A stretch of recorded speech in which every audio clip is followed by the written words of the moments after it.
Assalamualaikum warahmatullahi wabarakatuh.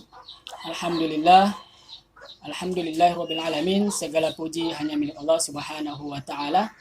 Atas rahmat dan izinnya lah sehingga kita pada hari ini masih dalam beragama Islam. Dan semoga kita sampai di akhir hayat kita selalu tetap dalam keadaan beriman kepada Allah Subhanahu wa taala dan mempercayai baginda Nabi Muhammad SAW sebagai Nabi dan Rasulnya. Salawat serta salam semoga tetap tercurahkan kepada junjungan kita Nabi Muhammad SAW, pada keluarganya, sahabatnya, dan semoga percikan rahmatnya sampai kepada kita. Amin ya rabbal alamin. Karena atas perjuangan baginda sehingga kita sampai hari ini bisa mengetahui apa itu Islam sebenarnya dan bagaimana sih ajaran Islam itu yang dibawa oleh baginda Nabi Muhammad SAW, diajarkan kepada melalui para sahabat sehingga sampai kepada para tabi'in dan sampai kepada tabi'in dan sampai saat ini kepada alim ulama, sehingga ajaran-ajaran itu bisa kita temui daripada alim ulama, sehingga mereka karena mereka itu mempunyai keilmuan yang sangat luas sehingga kita bisa mengetahui apa sih Islam itu sebenarnya. Pada kesempatan kali ini saya mencoba menjelaskan sedikit tentang seputar kurban, mengenai hukum kurban, hari yang utama untuk menyembelih kurban, serta hikmah atau pendidikan apa yang kita ambil dari peristiwa kurban itu, di mana Nabi Ibrahim alaihissalam diperintahkan Allah Subhanahu wa taala untuk menyembelih anaknya sendiri. Jadi pada kesempatan kali ini saya akan menjelaskan 3 poin itu, dan saya tidak bermaksud untuk menggurui kepada sahabat-sahabat semua, tapi saya di sini hanya memberikan sedikit pengetahuan saya mengenai seputar kurban dan hikmah dalam kurban itu sendiri. Jadi pertanyaannya, apa sih hukum kurban itu? Banyak teman-teman juga bertanya, apa sih hukum kurban itu? Jadi dalam mazhab Syafi'i dijelaskan bahwasanya hukum kurban itu hukumnya adalah sunnah muakkad atau sunnah yang sangat dianjurkan bagi umat muslimin. Jadi hukumnya adalah sunnah muakkad atau sunnah yang sangat dianjurkan. Jadi pertanyaannya, apakah ada dalil yang menjelaskan tentang sunnah yang sangat dianjurkan berkurban ini kepada kita? Dalam kitab ini, dalam mazhab Syafi'i dijelaskan bahwa pada Quran surah Al-Kautsar surah ke-108 ayat kedua, Allah Subhanahu wa taala berfirman, A'udzubillahi minasyaitonir rajim. Bismillahirrahmanirrahim. Fasholli lirabbika wanhar. Maka dirikanlah salat karena Tuhanmu dan berkurbanlah.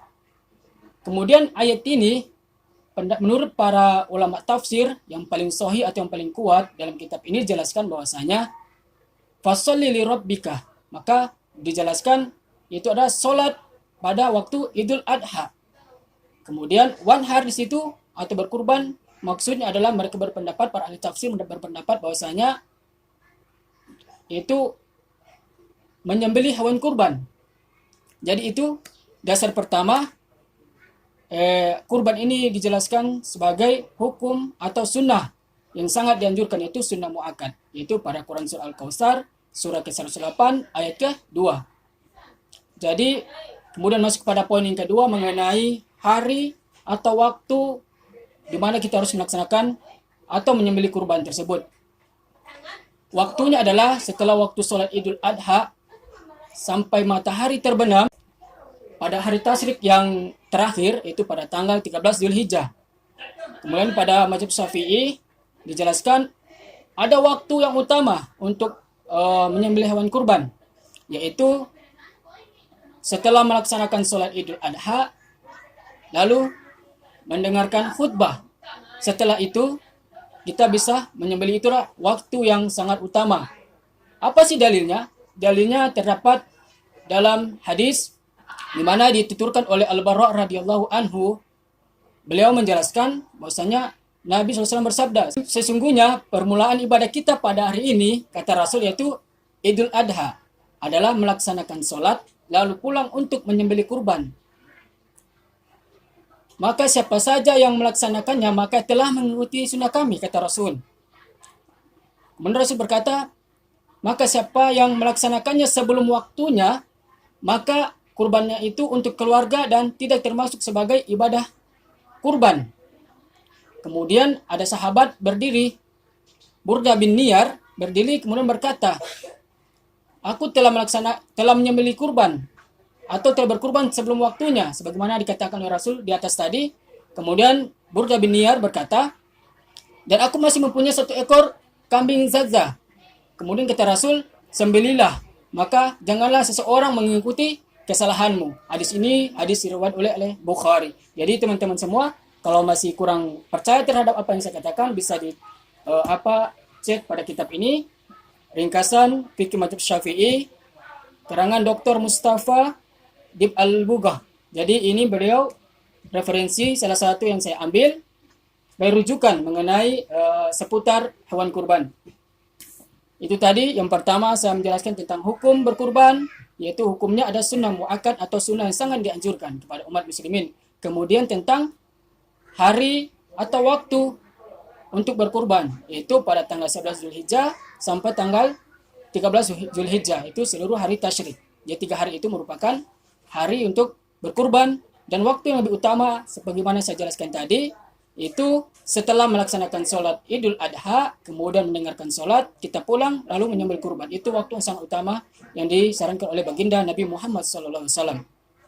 Kemudian yang ketiga, poin yang ketiga yang terakhir di sini, saya pribadi mencoba mengambil pelajaran peristiwa ini, di mana Nabi Ibrahim alaihissalam dijuluki sebagai Khalilullah atau kekasih Allah, menyembelih anaknya sendiri. Seandainya peristiwa ini terjadi pada keluarga kita, apakah kita siap? Pertanyaannya, apakah kita siap untuk menyembelih anak kita sendiri? Jadi kita lihat mengapa Nabi Ibrahim alaihissalam dijuluki sebagai kekasih Allah. Di dalam kitab ini, karangan Syekh Imam An-Nawawi Al-Bantani, merupakan sosok ulama yang sangat termasyhur, berasal dari Banten. Beliau mengarang kitab ini, dan pada kitab ini pada halaman ke-69 ada sebuah riwayat kisah tentang di mana Nabi Ibrahim alaihissalam sehingga dijuluki sebagai kekasih Allah Subhanahu wa taala. Pada saat itu Nabi Ibrahim ditanya oleh seseorang, wahai Ibrahim, sebab apa Allah memilihmu sebagai kekasihnya?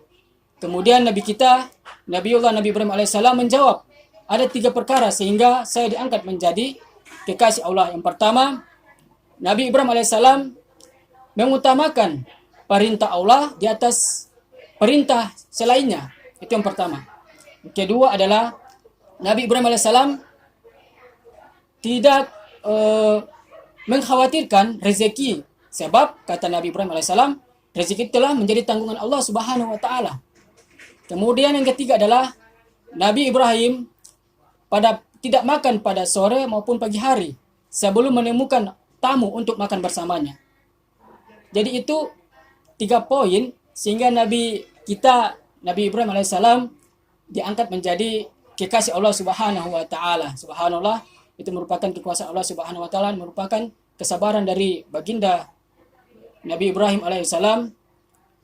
Sehingga ada riwayat juga dijelaskan pada kitab ini, Nabi Ibrahim itu pada suatu hari pernah berjalan sepanjang 1 mil hingga sampai 2 mil. Hanya apa? Hanya untuk mencari seseorang agar makan bersamanya. Subhanallah. Ini merupakan ajaran yang dibawa oleh Nabi Ibrahim. Kita harus sama-sama peduli kepada orang sesama manusia. Sehingga Nabi Ibrahim alaihissalam harus mencari seseorang, harus makan bersama-sama dengannya. Jadi, mengapa saya mengangkat 3 perkara ini? Sehingga Nabi Ibrahim diangkat menjadi kekasih Allah. Poin pertama adalah Nabi Ibrahim alaihissalam mengutamakan perintah Allah di atas perintah selainnya. Yang ini di mana Nabi Ibrahim alaihissalam mengutamakan perintah Allah, di mana Nabi Ibrahim telah bermimpi. Pada saat itu bermimpi, dalam mimpi Nabi Ibrahim itu Nabi Ibrahim bermimpi sedang menyembelih anaknya sendiri, itu Nabi Ismail. Tetapi di sini Nabi Ibrahim tidak banyak bertanya tentang mimpinya itu. Apakah mimpi saya ini merupakan kesalahan atau bagaimana? Tapi Nabi Ibrahim samina wa ta'na, dengar dan taat atas perintah Allah Subhanahu wa taala. Itu yang pertama, mengutamakan perintah Allah Subhanahu wa taala di atas perintah selainnya. Poin yang pertama, di mana Nabi Ibrahim alaihissalam menjadi kekasih Allah. Kalau kita sekarang pertanyaannya, apakah kita sekarang ini mengutamakan perintah Allah atau perintah para petinggi-petinggi kita? Atau perintah para atasan-atasan kita? Ini menjadi pelajaran bagi kita. Kita bisa introspeksi pada peristiwa Nabi Ibrahim diperintahkan oleh Allah Subhanahu wa taala untuk menyembelih anaknya. Di mana Nabi Ibrahim telah lulus dari ujian Allah Subhanahu wa taala, ternyata yang disembelih bukanlah anaknya, tetapi hewan yang dikirim oleh Allah Subhanahu wa taala dari surga, itu berupa domba. Sehingga Nabi Ismail tidak jadi disembelih, maka disembelih adalah hewan domba sebagai pengganti Nabi Ismail alaihissalam. Inilah pelajaran yang dapat kita ambil dari peristiwa ini. Jadi peristiwa ini ketika ada kumandang azan, seruan muazin, itu merupakan perintah untuk sholat, maka kita harus laksanakan. Ayo sholat. Jangan sampai kita menunda-nunda sholat, jangan sampai kita lalai terhadap waktu. Sebagaimana dalam Quran surah Al-Asr, Allah Subhanahu wa taala berfirman, "Wal asri, demi masa, innal insana lafi khusrin." Sesungguhnya manusia itu dalam kerugian. Illal ladzina amanu wa 'amilus solihati wa tawassaw bil haqq wa tawassaw bis sabri. Kecuali orang-orang beriman, yaitu mereka yang saling menasihati dalam kebenaran dan saling menasihati dalam kesabaran. Itulah orang-orang yang beruntung di hadapan Allah Subhanahu wa taala. Jadi ini perintah dari Allah Subhanahu wa taala. Jangan sampai kita melalaikan perintah-perintah Allah Subhanahu wa taala, hanya fokus pada perintah-perintah atasan kita, tapi kita melupakan perintah Allah Subhanahu wa taala. Mungkin ini dari saya. Apabila ada kesalahan-kesalahan dalam penyampaian saya, mohon maaf, karena ini merupakan satu pelajaran juga buat saya untuk bagaimana cara menyampaikan pelajaran-pelajaran ini kepada teman-teman semua. Semoga apa yang saya sampaikan dapat bermanfaat. Demikian, wassalamualaikum warahmatullahi wabarakatuh.